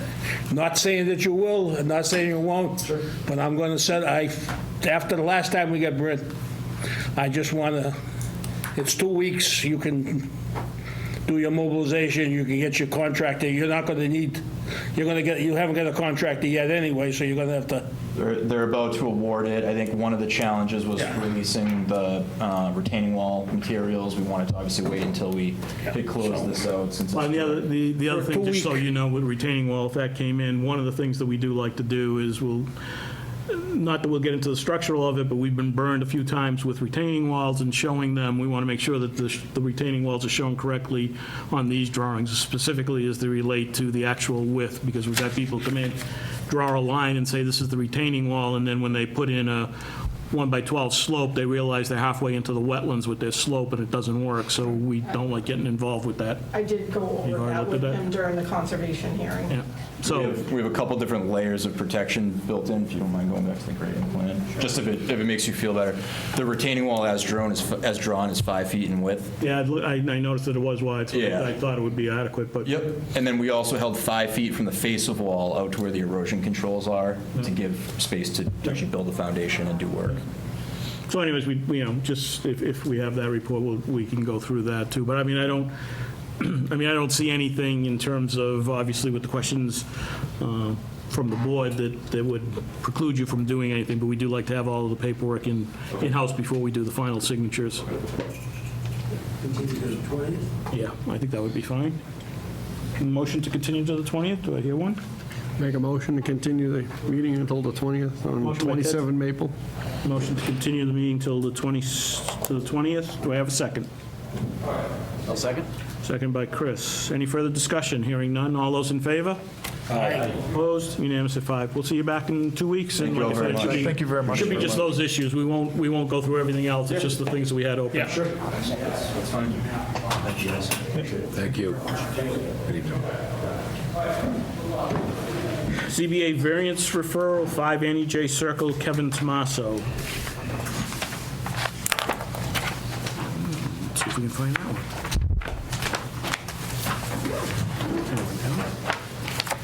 The applicant requests a side yard setback variance to allow for the construction of a 12 by 25 addition to the rear of the existing single-family dwelling on the subject property.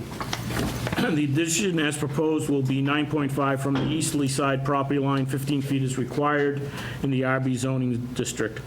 Although the configuration of the existing lot is generally similar to adjacent properties, the overall curvilinear layout of the street resulted in the side lot being at a 60-degree angle to the street line. The building placement, however, is substantially square with the street line, thus being negatively affected by the acute angle of the side lot. Had the overall lotting reconfiguration been more conventional, the proposed addition would have easily met the 15-foot setback requirement, and the variance would not have been needed. Therefore, I recommend favorable report to the ZBA. And I think on the last page, you can see the lot, and you can also see the land planning plan that shows the proposed addition and the requirements. That doesn't ask anything about a pool. No, it doesn't ask anything about a pool. The pool that's only 14 feet from the wetlands and is required to be 25. Does not ask for anything about that. Well, actually, let me take that back. That was Larry's letter. Let's just make sure there's nothing in the application. Oh, there is. Yep. They probably added it at the last second because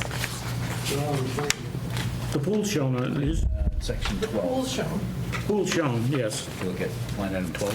Section, proposed structure required from wetlands and proposed, you know, we can't, I mean, that's not even ours.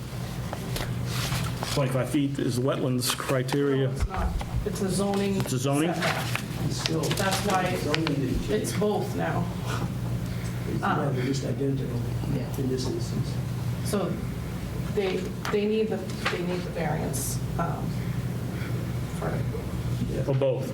for both. Although, state why you feel the grant of the variance will not cause substantial detriment to the public. The proposed encroachment is for just one corner of the addition and tape is from 5.5 to 0 over 12-foot addition. So they, Yeah, they added it, so when they came to the Conservation Commission, they didn't even come to them. They did. Let me start from the beginning. The engineer asked me, as the agent, if that addition was appropriate for a determination of applicability as opposed to a notice of intent. Typically, it would have been. However, I immediately noticed that the pool, which was only put in a couple of years ago, is in violation for that zoning. So I mentioned it to them that they should just add it in with the request for this. okay. So the pool is existing, they're not asked, but they should have asked, you're saying they should have asked for it because it is in fact Yeah, if an they encroachment. don't, then They still have a they're structure. gonna that's have in- they're gonna have to, right, they're gonna have to receive a, so it's definitely something that that I believe the zoning board should act on. Yeah. Whether or not it's quite appropriately in there or not. Yeah, and unfortunately, this is one of these, to me, this is one of these where we end up with a situation where you have a structure that doesn't meet the required zoning, it's already there, and it would be more detrimental to the wetlands to have them go in and effectively take the thing out or move it, which we wouldn't do anyways, but that's besides the point. So, I mean, Well, it's that's what the zoning board is making somebody else do, so. shocking. So what's the The setback? commission issued a order of conditions for the addition, Yeah. the pool in its Okay. existing location, and the associated. Okay. So Well, it's 14 feet where it's 25 is required. okay. And this is something that John Erickson and I have had lengthy discussions about, and at some point plan on approaching this board about potentially removing it from the zoning regulations and allowing it to remain wholly in the conservation. Conservation. But for another day. Yep. But that doesn't work if the engineer doesn't show it on the plan, doesn't show any wetlands. True. Anyway. Well, for, yeah, well, I that mean, doesn't- for us, That doesn't work either way. Yeah. Yep, They show wetlands on the on the notice, the On the notice of intent plan. Right. Anyway, my point is that if you're amenable, still for favorable, I'll try to rewrite the letter tomorrow to include the wetlands. I'll make a motion that we give a favorable recommendation upon the addition and the existence of, the approval for the existence of the existing pool. And a favorable for the Yes, 14 feet as opposed to 25 feet from the edge of wetlands. yes. I second Do I the hear a motion. second? Second by Ted. Any further discussion? Hearing none, all those in favor signify by saying aye. Aye. Opposed, unanimous at 5. CBA variance special permit referral, 15 Draper Park, Gomes Realty Trust. Application requests a combined application for frontage and width variances to allow the subdivision of the lot and a special permit to construct a two-family dwelling on the proposed new lot. Due to the incomplete nature of the special permit aspect of the application, only the variance request can be reviewed at this time. Lot A is to have 10,000 95 square feet of area, 54.38 of frontage, and 62 feet of width. Proposed Lot B is to have 15,497 square feet of area, 45 feet of frontage, and 73 feet of width. 80 feet of width and frontage are required in the RA zone. The property is an oversized, irregular-shaped lot lying northerly of the curved portion of Draper Park in a 33-foot wide public way. The lot generally widens beyond the relatively narrow street frontage. I recommend the favorable report be forwarded to ZBA relating to the variance request, and the special permit aspect of the application be continued to a future ZBA hearing after another planning board review. And again, I think we can see this one. Letters saying the same thing has been submitted to the ZBA requesting continuance on the special permit. I can just add, just so you guys are aware. Yep.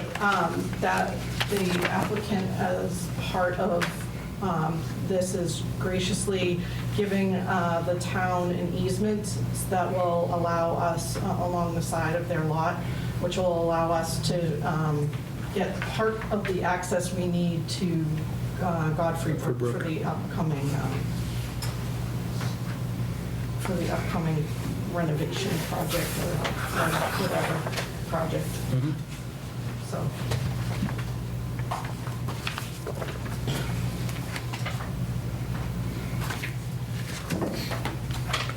Any questions, comments from the board? Sure. I guess, is the recommendation to continue? Is that what I heard? I apologize. No, well, no, Larry's letter is to, Is to recommend, yes. is to forward the variance request, but the special permit is to continue to a future. Yeah. So the special permit would be for the duplex. Yep. The variance request would establish the two lots. So thank you on that. I guess I just want to, from the concerns that I have, and I look at it from the school committee side, that when we start taking parcels of land within Milford and start, in a sense, subdividing them up and putting in houses that were, once was a single-family home, and now we're looking at, squeezing in more houses that potentially, obviously it's going to bring more families and provide more housing for families, but then that also brings more students to the schools. So I just look at it that from my lens, that balancing out the number of houses, the number of residences that we're kind of putting in under these special requirements and how it affects from the schools. We look at from the fire department, from the sewer department, from the water department, and I'm here kind of the voice from the school department.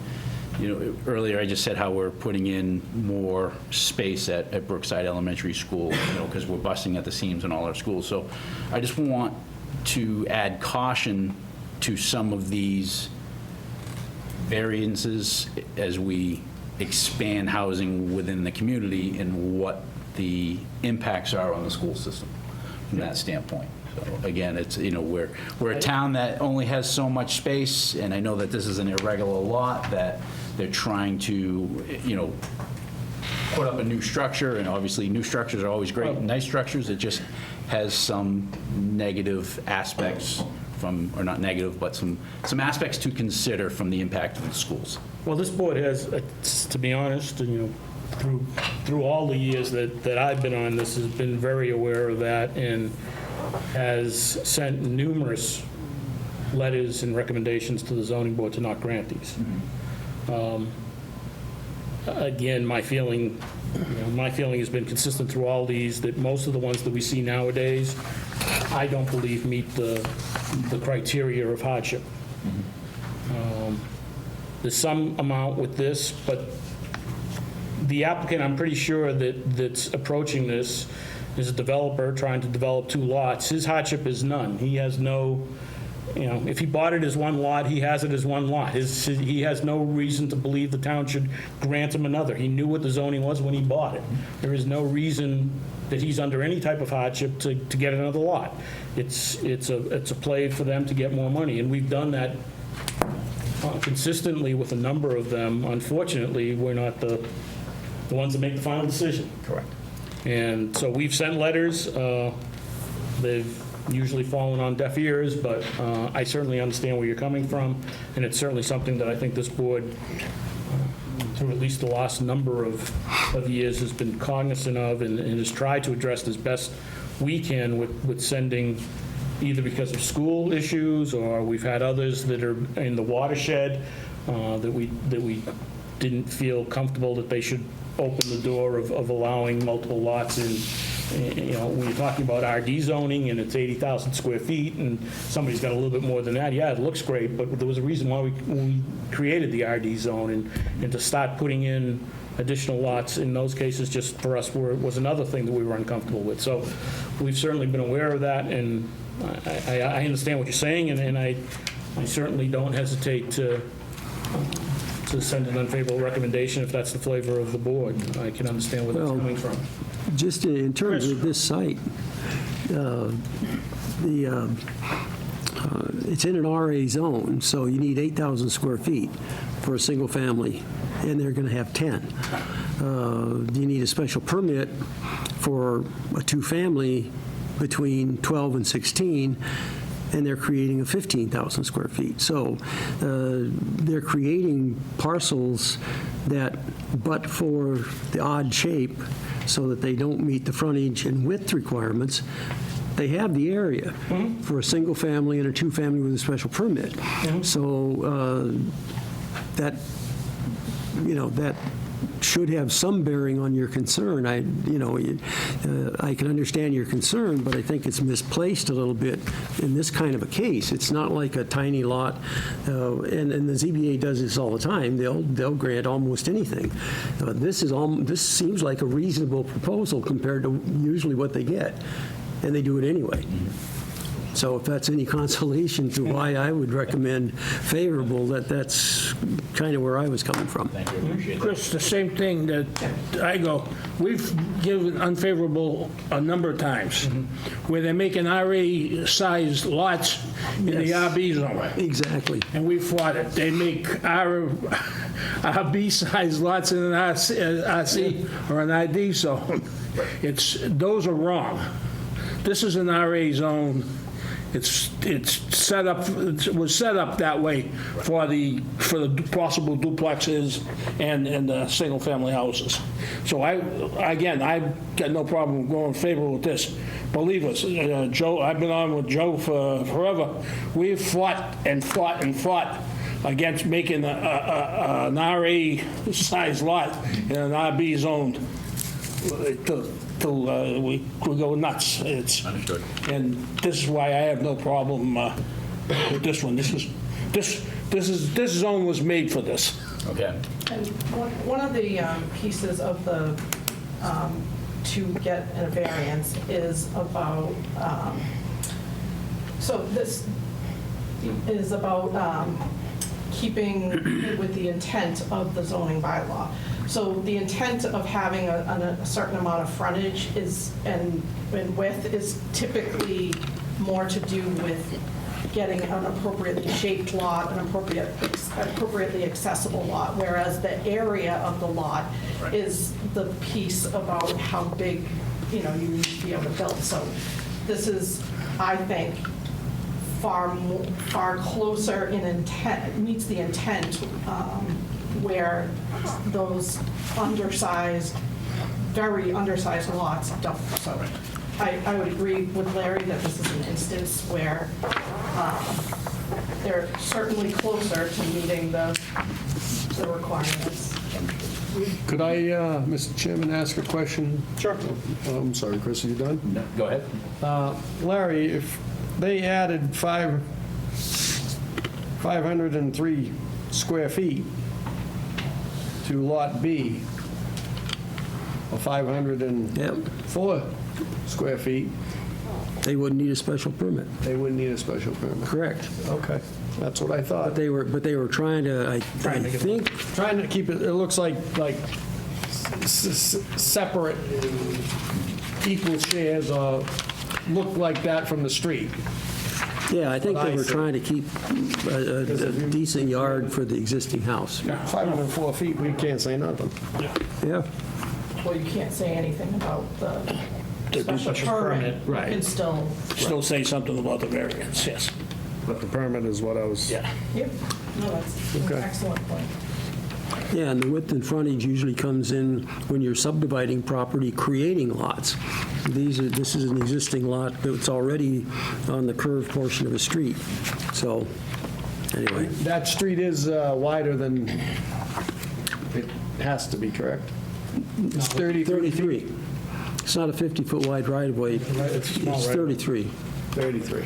Yeah, it's a narrow street. Dad, I give a favorable recommendation to the zoning board. Motion by Babe to send a favorable recommendation to the ZBA. Second? I'll second that. Seconded by Joe. Any further discussion? Hearing none, all those in favor will signify by saying aye. Aye. Opposed? No. 4 in favor, 1 no. That was Chris, there was no. So I assume it was favorable for the variance Don't worry, and Chris, continue the I've been there special before. permit. Yes. Chris, I've been the one no before, don't worry. Don't worry, we all have. I want to mention, Been on school committee for 5 years. want to mention our 60 grand. Yep. I don't know if members saw, we did receive a letter from Metropolitan Area Planning Council indicating that we had won, or we had been awarded $60,000 for funding for the comprehensive plan. So that was good news. I want to thank you and Larry for the work that you put into it to get that. Well, I think we mostly thank Metropolitan Area Planning Council and certainly Larry for coordinating with them. As you know, the town does help subsidize their work, and so getting this back from them is nice, and it'll also hopefully it'll make it a little easier for us going to town meeting in the fall. And we're still moving forward with trying to finalize their scope. Because I know this was 30,000 each year, is that starting next year, or is that starting? I don't know that it's an even split. Oh, okay. I think that's going to depend on how they're allocating their funds to cover all the plans for new improvements. Okay. So we'll have to clarify. Yeah, we'll have to clarify that, and when will be, not that it should affect us. No, because ours will be audit money and won't be affected by Right. fiscal year. When do they usually tell us? For the money? We probably can get clarification as we move forward a little bit. I mean, we had asked them, and the reasoning for this letter is Larry had reached out to them to ask them the availability of funding. So this was, I mean, when this came in, I think it came in at the end of last week, it was like, we had to tell them that, yes, we were interested in getting the money, and then they sent out this letter to confirm it. So the next question will be, how do we get it exactly? I saw that email, I was like, yes, 60,000. Yeah. Yeah, it's a pretty quick turnaround, because just 2 weeks before was Rick's letter formally. Right. Asking them. Any other I make a motion, we adjourn. motion by Babe to adjourn? Do I hear a second? Second. Seconded by Ted. All those in favor will signify by saying aye. Aye. Opposed? Unanimous at 5.